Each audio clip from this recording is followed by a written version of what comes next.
the pop art that I do, I mean, there's a different thing there, you know?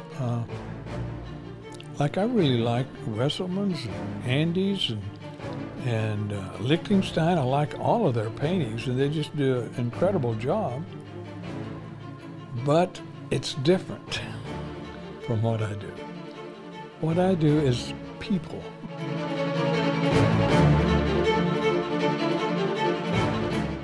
A person, even if it's a woman getting out of a car, there's some kind of movement and some kind of thing there that you can look at and look at. Well, I used to, here's the way I would kind of describe to me what would be an interesting painting. You have a painting on the wall. You go and buy a painting, frame it, put it on the wall, and then if you walk by it and don't see it anymore, if it disappears, then it's just a painting. But if you have a painting that every time you walk by it, it says something to you, then you have a good painting.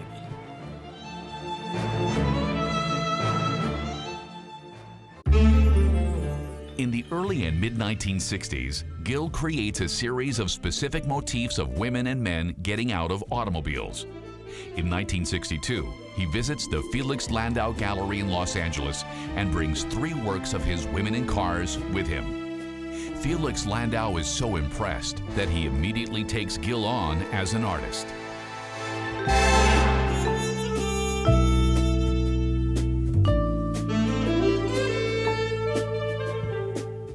At the beginning of the 1960s, there were not many color reproductions in magazines or art books.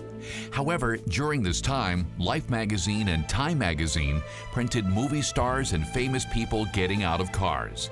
The so-called paparazzi shots, as they are still known today. Gill saw this as a visual stimulus to incorporate large areas of color into his paintings, as well as the reflections and shapes in the windshield and windows, combined with portraits of beautiful women and famous men. The women in cars were born.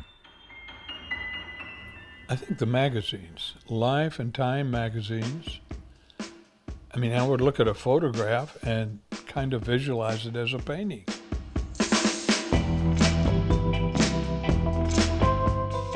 At that time, everyone was reading Life and Time magazines, so most people would immediately relate to the content of his work, cars and famous personalities. When Gill's women in cars found their way into galleries and museums, they were considered modern, keeping with the spirit of the times. Gill's pictures showed what the magazines could not always serve: color, but above all, emotions, expression, and depth. The works left enough room for the viewer to interpret on his or her own reflections. Where is the woman in the car coming from? Where is she going? Why is she getting out here?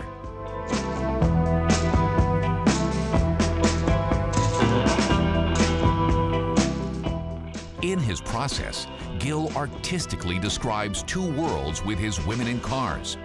On the one hand, the interior of the car. This conveys safety and security. Here, the individual can be as she is.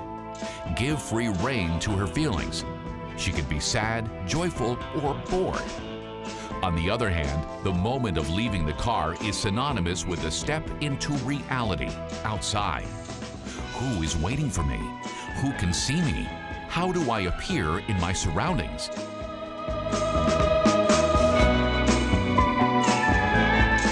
My paintings, which are called pop art, are actually more than pop art. They've always been connected with the person that's being used as the pop art.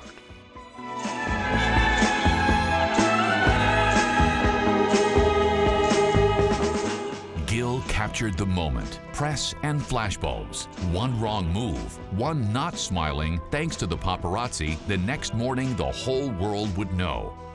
Gill's approach of portraying famous personalities at the Women in Cars was quickly developed further by him. Once again, he was way ahead of his time.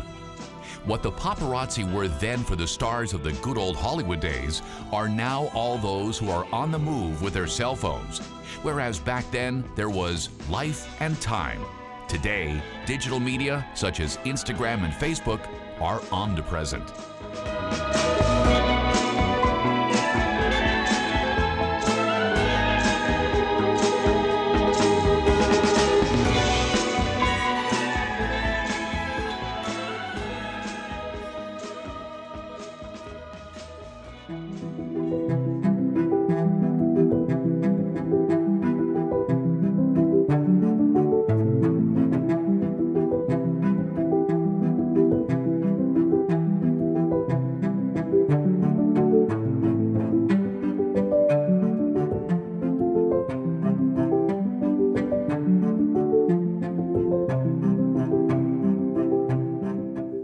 The women in cars in Gill's late work appear modern, fresh, and attractive.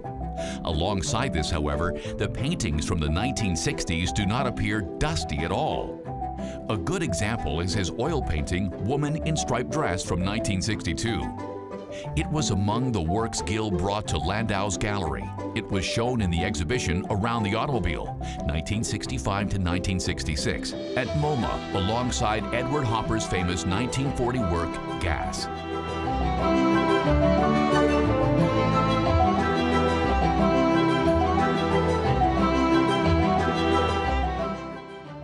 The women in cars came about from looking at photographs in Time magazine, usually Time magazine, like a snapshot of Jackie Kennedy getting in or out of a car, or a snapshot of some movie star getting in or out of a car, sunglasses or not, you know, pattern.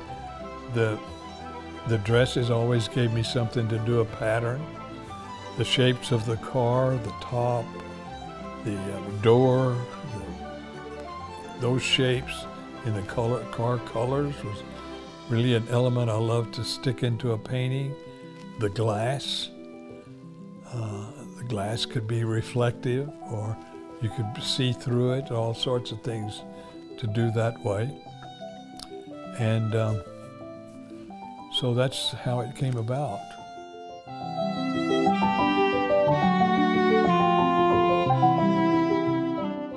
More than half a century later, the new works absorb the spirit of the 1960s and transform it into forms of expression common today.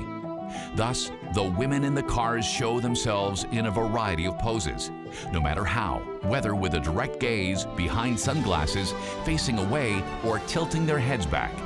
Gill plays a breathtaking game on the canvas.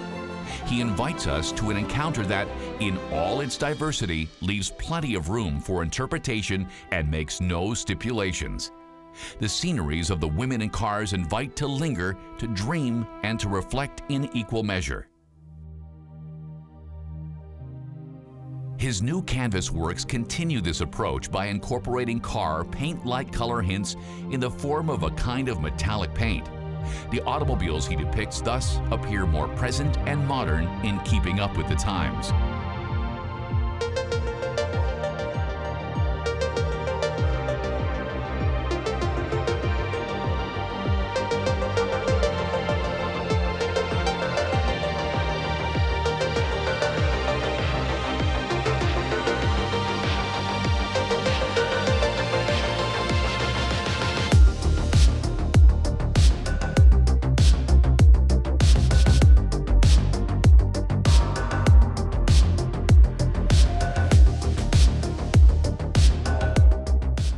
What happens inside the car, what the reality is like in the person portrayed in each case, the psychological component that remains hidden from us, a secret that is inherent in each of these works.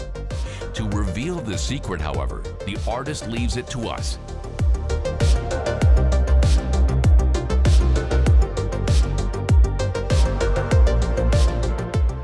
You look at Andy's prints of Maryland, and it's just a design thing. When I do Maryland, there's some kind of emotion there. It's a person, and this person is happy or moody or sexy, or there's something about the image, the face. Sometimes when I'm painting one, maybe the corner of the lip just doesn't work, and I'll work on it till I'll get it to change from a frown to a smile, or, you know, like wanting the person in this painting to show a particular or some kind of feeling that I'm trying to get.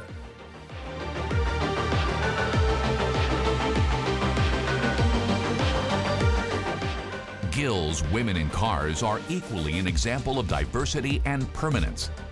They use forms familiar to us to open up new perspectives. They take us on a perpetual journey. They are mysterious, yet communicative. Quiet when we need them to be, and loud when we don't expect them to be. They are not well behaved, but sometimes cheeky, naughty, and straightforward.